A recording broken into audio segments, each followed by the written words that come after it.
ஒரு கிராமத்துக்கு ஒரு துறவி வந்தாரு. அவர் அங்க இருந்த மக்களுக்கு பல போதனைகள குடுத்தாரு. மக்கள் எல்லாம் அவங்களுடைய கஷ்டங்கள போய் அந்த துறவி கிட்ட சொன்னாங்க. சிலர் புது புது பிரச்சனையா அவர்கிட்ட போய் சொன்னாங்க. பலர் சொன்னதையே திரும்ப திரும்ப சொல்லிக்கிட்டே இருந்தாங்க. இவர் எல்லாத்தையும் கேட்டுட்டு அவங்களுக்கு ஏதாவது ஒரு ஆலோசனைய குடுத்து அனுப்பிருவாரு. ஒரு நாள் அவர் ஒரு நகைச்சுவையான ஒரு சம்பவத்த சொன்னாரு. ஒரு ஜோக்க சொன்னாரு.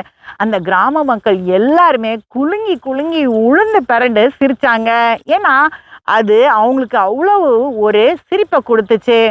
அடுத்த நாள் மறுபடியும் அதையே சொன்னாரு.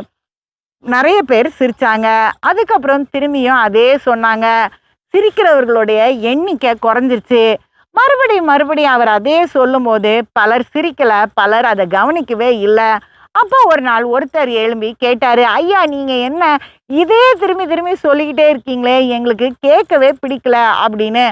அதுக்கு அந்த துறவி சொன்னாரு, "நீங்களும் இப்படிதான் பண்றீங்க. ஒரே பிரச்சனைய திரும்ப திரும்ப சொல்லிக்கிட்டே இருக்கீங்க.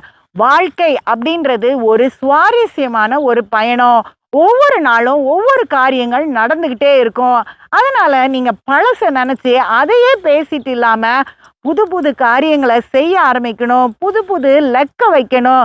புதிய முயற்சிகள நீங்க பண்ணணும். அப்படி பண்ணா தானே வாழ்க்கையில ஒரு முன்னேற்றம் இருக்கும்" அப்படின்னு கேட்டாரு. இத கேட்ட உடனே தான் கிராம மக்களுக்கு அவங்களுடைய தவறு புரிஞ்சுது. நம்மளும் வாழ்க்கையில பழைய கதைகளே பேசிட்டு இல்லாம, புதிய காரியங்கள செய்றதுக்கு முயற்சி பண்ணணும்.